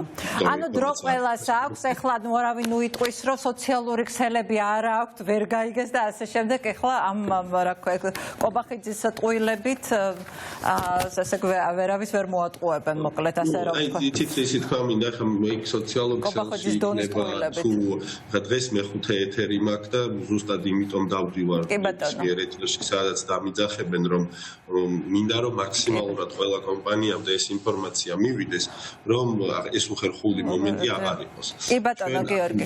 ის კომპანიების, რომლებიც მოითხოვა საზოგადოება მათთვის საინტერესოა მათი პოზიციის დაფიქსირება, ხელმისაწვდომს გავხდით ხუთშაბათს პირველ საათს, მანამდე ამ მონაცემებს დავამუშავებთ. ეს არ ნიშნავს, რომ მას შემდეგ ისინი დრო არ არის შეზღუდული, რომ თქვათ არ ვერ დააფიქსიროს და მე უკვე ჩაიკეტოს დაფიქსირების კომპონენტი, ხო? ყოველთვის არის დრო, რომ რაღაცა პოზიცია დააფიქსირო, უბრალოდ მარტივად. გააჩნია, დროსაც გააჩნია. აი, რაღაცა ივანიშვილის მაგალითად ჰიპოთეტურად ივანიშვილის გაქცევის შემდეგ დაფიქსირებული პოზიცია. ეგ პოლიტიკაში. ჩემი შენიშვნა. პოზიცია მგონი აღარ იქნება რელევანტური მაგნაწილში და ეგ გასაგები ამბავი, ახლა რაღაც რაციონალური ვადა შეიძლება არსებობდეს და მე მართლა ჩაიკეტოს, მაგრამ რო ისტორიული კონტექსტი შეინარჩუნოს. მას შეიძლება რაღაცა განვითარება მოხდეს. ამაზე დღეს საუბარი ცოტა რთულია, მაგრამ ეს არის ჩემთვის ეს იყო რაღაცა ბლიც პროექტი, რომლითაც მინდოდა რომ საზოგადოებაშიც და ბიზნესშიც წარმოშობილიყო დისკუსია, ხო, ან კომპანიის შიგნითაც იქნება დისკუსია. მაგალითად, კომპანია თუ არ უერთდება, საზოგადოება ითხოვს პოზიციას და კომპანია არ უერთდება, თანამშრომელი კითხავს, რომ აი პატივცემულო ვიღაც. რა აქ რაღაცა ამას ვეთანხმებით, ამას ვეთანხმებით, ამას ვეთანხმებით. ჯამს რატო არ ვეთანხმებით? ხო? აქ არის ორი მომენტი, რომ ერთი არის, რომ არ გვინდა რომ გამოვჩნდეთ და მოდი სხვები გამოჩნდნენ და თუ ჯოხი არის გადასამტვრევი სხვებზე გადაატყდეს და ჩვენ უბრალოდ აქ დაველოდოთ რა მოხდება. ხო? ან მეორეა რომ არ არის გულწრფელი და რაღაცეებზე იძახის რომ ეთანხმება, მაგრამ არ ეთანხმება, ხო? ამიტომ თანამშრომლების ანუ როგორც მომხმარებლები, ისე თანამშრომლები რაღაცა პატარა მიკროევოლუცია რომ გავიაროთ იქითკენ, რომ მარტო ის არ არის რა პროდუქტი და როგორი ხარისხის არის, მარტო ის არ არის რამდენად სტაბილურია სამსახური და როგორი ხელფასია. ასევე არის ის ვისგან ყიდულობთ და ვისთან მუშაობთ. ესეც ძალიან მნიშვნელოვანი ამბავია, იმიტომ რომ არსებობს ესეთი ძალიან კარგი ტერმინი, რომელიც არის dollar voting. ანუ ფულით ხმის მიცემა. როდესაც ჩვენ პროდუქციას ვყიდულობთ კონკრეტული კომპანიისგან, ჩვენ მას ვაძლევთ ხმას, რომ მან გააგრძელოს ის ბიზნეს საქმიანობა და ის სოციალური კომპონენტი მისი საქმიანობის თუ გავლენა პოლიტიკურ კონიუნქტურაზე რომელსაც ის აკეთებს, ხო? ჩვენ მარტო მის პროდუქტს არ ვყიდულობთ. ჩვენ ხმას ვაძლევთ მის ზრდას, მის განვითარებას, მის გავლენების განვითარებას და იმ სოციალურ ტრენდს, რომელსაც ეს კომპანია იღებს. გიორგი, ძალიან დიდი მადლობა. ძალიან treba დაეთმოს ამ ყველაფერს, როგორც თანამშრომლების, ისე მოხმარებლების პრინციპი. კი ბატონო, ძალიან გასაგებად, მკაფიოდ, დეტალურად ახსენეთ ყველაფერი. უღმესი მადლობა და მოკლედ კიდე ერთხელ ვიტყვი, ახლა კობახიძის დონის ტყუილები მე არ იქნება მიღებული, რომ სოციალური ქსელები არ მაქვს და ვერ გავიგე ამის შესახებ ან რაღაც. ეხლა რო შევაჯამოთ, აი დათამ რაზეც ილაპარაკა და ეთერიმ რაზეც ილაპარაკა, რაც ყველას გვაწუხებს და რაღაცა თითქოს რაღაცა იმდენი თემაა, რომ ყველას დამუშავებას რაღაცა თითქოს ვერ ვასწრებთ, ეს აღშფოთებაც იმდენია, რომ ყველას რაღაცა ყველაფრის მონელებას ვერ ვაღწევთ, მაგრამ აბსოლუტურად ვეთანხმებით დათასთან ეთერისაც, რომ ეს არის ის თემა, რომელიც უნდა იყოს სულ წინა პლანზე. პოლიციელები, თუ ეგრეთ წოდებული პოლიციელები, თუ რა დავარქვა, შაოსანი ბანდები, რომლებიც თუ მე არ შემიძლია ვიღაცის იდენტიფიცირება, ვინ რა საქციელი ჩაიდინა, ის ჩემთვის არ არის რაღაცა ლეგიტიმური ორგანოს წარმომადგენელი, ხო? აუცილებელია რომ ხო ვინ არ მე არ ვიცი რა ხო ჩემ მონიჭებული უფლებით ვისარგებლო და თავდასხმის უფლება გამოვიყენო. ანუ ადამიანი რომელსაც ფორმა არ აცვია, საბუთი არ უნახებია, არ უთქვია რომ პოლიციელია, აი ესე უბრალოდ მიღები აქვს, მაგრამ არ აქვს მაიდენტიფიცირებს ნორმალურ სახელმწიფოში მე რო ეგეთი ადამიანი გავანეიტრალო ნებისმიერი ფორმით, მე ნაფისაჯულთა სასამართლომ უნდა გამამართლოს და გამომიშვას გარე. ეხლა საბას ხვიტარიძე მაგიტოს სისხლის ამართლის იმით, იმიტომ რომ ტიტუშკას ფორმა ეცვა და ტიტუშკას ფორმა რა, ანუ ტიტუშკები არის ჩვეულებრივად ჩაცმული ადამიანები, რომლებიც თავს გესხმიან. კი ბატონო. კი. და მე მგონი ამაზე ბოდიში ერთი რამის თქმა მინდა, რომ კონკრეტულად ამ მიმართ, ანუ ხო სხვადასხვა ტიპის მარშია, მაგრამ აი ესეთი მარში კონკრეტული ადგილით, ვის მიმართოთ, როგორ მიმართოთ, აი ეს არის ახლა სამუშაო. ხო, ეგ ერთი მომენტია და მეორე, რაც ახლა ხდება და უამრავი ათეულობით კი არა, ასეულობით შემთხვევაა თვით სახალხო დამცველმაც კი რომელიც მას არ იღებდა ამდენი ხანი. და დასტური ეს არის დაპატიმრების შემდეგ და დაკავების შემდეგ ადამიანების ცემა და წამება. ეს საერთოდ დანაშაულია ყველა ვარიანტში. ეს არის კონვენციური დანაშაული წამება. დანაშაულია, იმიტომ რომ როდესაც ადამიანს დააკავებ, თუნდაც ის რაღაცებს გესროდეს თავში, მე არავითარი უფლება არ აქვს შენ მას დიდი დააკარო და არათუ ცემო და აწამო საერთოდ და ეს საწამებელი მარშრუტები ჩადგეს დათო რაზე ვლაპარაკოთ პირდაპირ მოფიქრება აი იმას სპეციალურად ამოიღეს X კამები და აი საწამებელი მარშრუტები იყო ამ მარშრუტებზე ყველა ერთი და იგივე ამბავს თავიდან აშკარად იყო მცდელობა ხა მე ასე უყურებ ამას პირველი ერთი კვირა განსაკუთრებით როდესაც ეს დაბოები ხდებოდა უფრო ინტენსიურად რომ ეს პროტესტი გაეტეხათ აი ამ ცემი და სისასტიკით დაეძლიან და ეს არ გამოვიდა აშკარად და მე გადაწყვიტეს ამან სხვადასხვა იგივე ის რომ დასავლეთის რეაქცია ასეთი ძლიერია მაინც ამან ძალიან დიდი როლი ითამაშა დიდი როლი ითამაშა იმიტომ რომ 1-2 და ხალხი არ გაჩერდა და კიდე მივიდა უფრო მეტი მივიდა და ამან ეს პრინციპი კი ვიცოდი რომ ასე იქნებოდა იმიტომ რომ თუ ისაც კი პატარა გამოცდილება აქვს ამის ყველა მიცის რომ ახლა საქართველოში ეგეთი რაღაცა არ გადის რა ეხლა გალახავა 10 მოგამოვა 100 გალახავა 100 გამოვა 1000 ეს სულ ასე იყო ადრეც ასე ხდებოდა ყოველი დარბევა პირიქით სტიმულს აძლევდა უფრო მეტ პროტესტს უბრალოდ ეხლა ვინც ხელისუფლებაშია ცხოვრებაში არ ყოფილა საპროტესტო აქციის მონაწილე აი არავინ არ ყოფილა დაწყებული ბიზრაევერიშვილი და კობახიძე არასოდეს მონაწილეობა ამაში არ იცნობენ आज ფსიქოლოგია არ იცის. არასოდეს არაფერი არ გაუპროტესტებიათ. არასოდეს არავის წინააღმდეგ არ წასულა, სულ მორგებაზე და რაღაცა კონფორმისტულ მომენტზე იყვნენ ორიენტირებული და მათი გადაწყვეტეს რომ გაილახებიან ერთხელ და გაჩერდებიან. აი რო არ გაჩერდა, მე უკვე აი ესეთი შტაბისტელება მრჩებოდა რომ ეს არ იყო რაღაც ყველაფერი წინასწარ მოფიქრებული იყო ასე ძალისმიერი. არა, მე ძალიან სასაცილო იყო, რაღაც დარეკვების მცდელობა რო ქონდათ. მე რაღაცა პერიოდი ტიტუშკების შემდეგ და ვითომ დარეკვებით ახლა ხალხი წამებით ვერ გააჩერეს. მაგრამ ესეც რაღაცა ის იყო ფრაგმენტული იყო და მე ჩემთანაც დარეკეს ერთი საღამო რეკავს. დარეკავი და რა პრინციპით ეგ მოწყდა ვერ გავარკვევი. ხო, მაგრამ მე შეწყვიტეს ესეც. ჩემთან დარეკეს და ჩემთან არ დაუნებოთ. ხო, ესეც ძალიან სასაცილო, ანუ სასოწარკვეთას აჩვენებს, მაგრამ აი ეს ეხლა შეგვიძლია ვიფიქროთ მაგალითად, რომ აი კონკრეტულად აი ამ მიმართულებით კიდე კი ყველა ასე ვთქვათ ჩეკრებას ყოველ დღეს თან გაზდევს ეს ნაწამები და დამტვრეული ნაცემი ადამიანების სახეები, შემზარავი არის ამ სახეების ამდენი ნაცემი სახის ყურება და მარტო სახეს რაც ხედავს დღეს კიდე ის გავცელდა, ანუ ხო წარმოგვიდგენია როგორ სხეულზე როგორი ძალადობის ნიშნებია, ხო? მაგრამ რაღაცა ალბათ კიდე არის ამ მიმართულებით უფრო მეტი ნაბიჯია გადასადგმელი და ეთერის იდეაც ეს იყო, მე მგონი ამის თქმათაც მოვიდა, ხო ეთერ?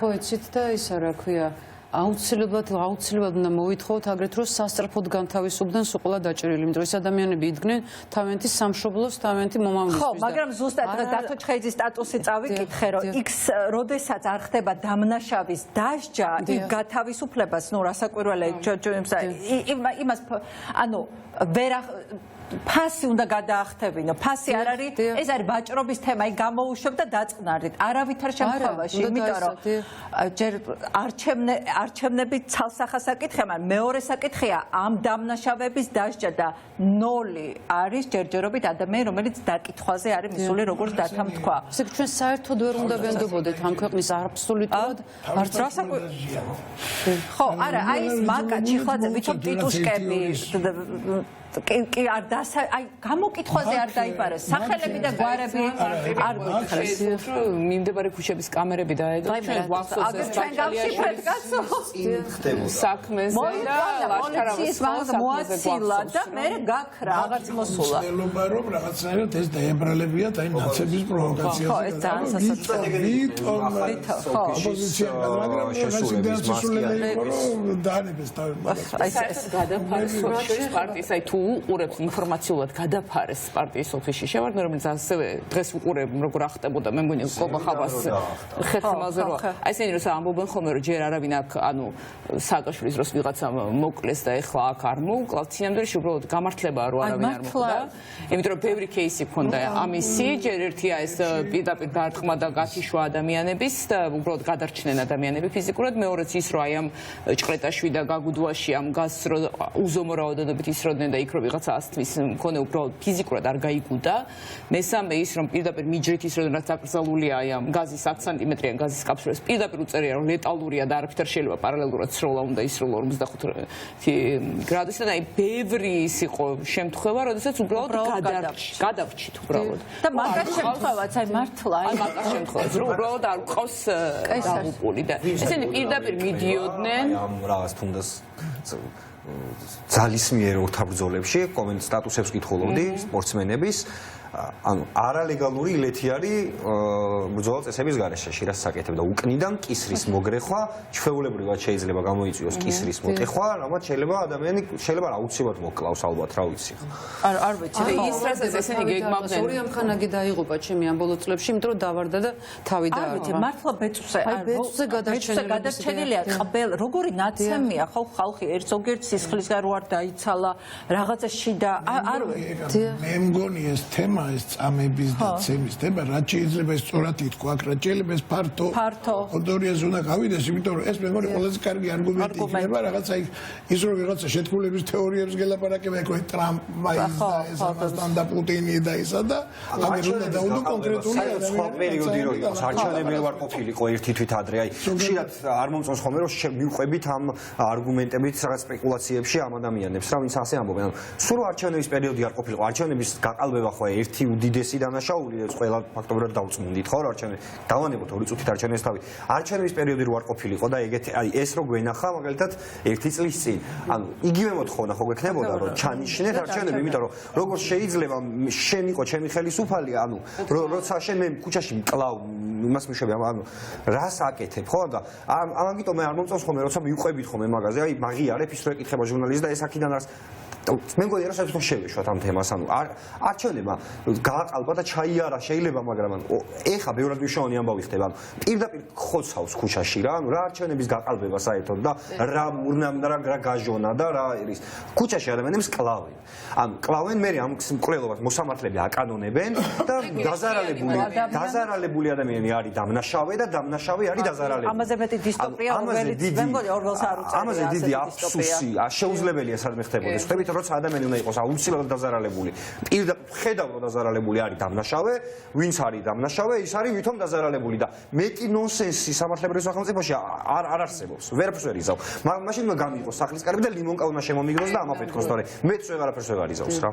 უბრალოდ ჩვენ და მივხვდეთ რომ ეს არის ეს არასდროს არ არის რაღაცა ეს უნებური, ეს არის მათი ყველასი დემაგოგიური ხერხი, მათ შორის საზმოუზეც ვუყურეთ ამას ხო ცინცაძის შემთხვევაში და სანიკიძეც ცდილობს, მაგრამ ისე კარგად არ გამოსდის ხოლმე, იმედი ხო ზოგადად ამაზე არის მიმართული და ყველა პოლიტიკოსი ამაზე ეს არის პირდაპირ დატრენინგებულები არიან ამაში, როგორ ჩაგიხვიონ უსაგნო კამათში, როგორ ჩაგიხვიონ იმ კამათში, რომელსაც აზრი არ აქვს. და ამას უნდა მივეჩვიოთ, ეს უნდა ჩავჭრათ ხოლმე მაშინათვე რომ რა არის მნიშვნელოვანი ჩვენ არ უნდა ვითამაშოთ მათი დღის წესრიგით, ჩვენ უნდა ჩვენი დღის წესრიგი განსაზღვროთ და მე მგონია რომ ახლა ყველა ერთად გადასარევი კანდიდატურა საზოგადოებრივ აუწყებელზე ვისასვლელად ვეტყვი, ასე თქვათ ორგანიზატორებს და დავამატებ ხელოვნებაზე არაფერი არ თქვი და აი მოკლედ ვიტყვი რომ ეს ბოლო დღეები არის დავიწყეთ ლაპარაკი რომ გავაკეთოთ უნდა რაღაცნაირად წინააღმდეგობის მუზეუმი და ყველა ეს პლაკატები, აი ეს პოსტერები, ყველა რაც იწერება სულ დღეს სტუდენტებთან მქონდა კიდე ძალიან ბევრი ლაპარაკი აკადემიასთან რომ მივედი და რომ შევიდე გამოვიდი და ეს ყველაფერი უნდა დარჩეს ისტორიას რომ აი ამ ახალგაზრდების მათმა შვილებმა ყველამ ნახონ რა მოხდა რომ ეს არ უნდა გამეორდეს ხო ამაზე ლაპარაკი და მოკლედ ეს წინააღმდეგობის მუზეუმი არის ჩვენი აი ეს შემდეგი რაც გვინდა რომ ხელოვნებამ რაღაც ხელოვანამ ხალხმა კი ბატონო, ძალიან დიდი მადლობა რომ იყავით ჩვენთან ერთ-ერთი კადოა ნანა დიხამინჯია და ზურაბიშვილი და კუპრავა იყვნენ ჩვენი სტუმრები და ჩვენ სულ ცოტა ხანში რეკლამის შემდეგ დავბრუნდებით, რომ კიდევ ერთხელ გითხარით, ესე იგი დილით ისეთი ტყუილი თქვა კობახიძემ, რომ დიდი ქვეყნის საგარეო საქმეთა სამინისტრო გადაირია და გამოეხმაურა, რაც შეიძლება ზრდილობიანი ფორმით, მაგრამ ამ ფორმებშიც ეს აღშფოთება იკითხება და გაოგონება იკითხება, როგორ დეზინფორმაციას ავრცელებს კობახიძე, ვითომ რომელსაც ქვეყნის პრემიერად აღიარება უნდა. ძალიან დიდი სირცხვილია, მოკლედ სამწუხაროდ ქვეყნის სირცხვილიც არის, მარტო ამათი სირცხვილი რო იყოს რა გვიჭირს და ამ ყველაფერზე ვილაპარაკებთ ასევე ძალიან მნიშვნელოვან დებატებზე, რომელიც დღეს გაიმართა ევროპარლამენტში და დიპლომატიური პასპორტების შეჩერებაზე, რომელიც არის მართლა აისბერგის წვერი, ჩვენ შეგვიძლია ვთქვათ, რომ რაღაცა დაიძრა პროცესი და ეს პროცესი ახლა არ გაჩერდება და მით უმეტეს აი ამ სამარცხინო განცხადების შემდეგ ეს კიდევ ერთი გაბრაზების საფუძველი იქნება. მოგეთ რამდენიმე წუთში დავბრუნდებით ამ გუგულაშვილთან ერთად.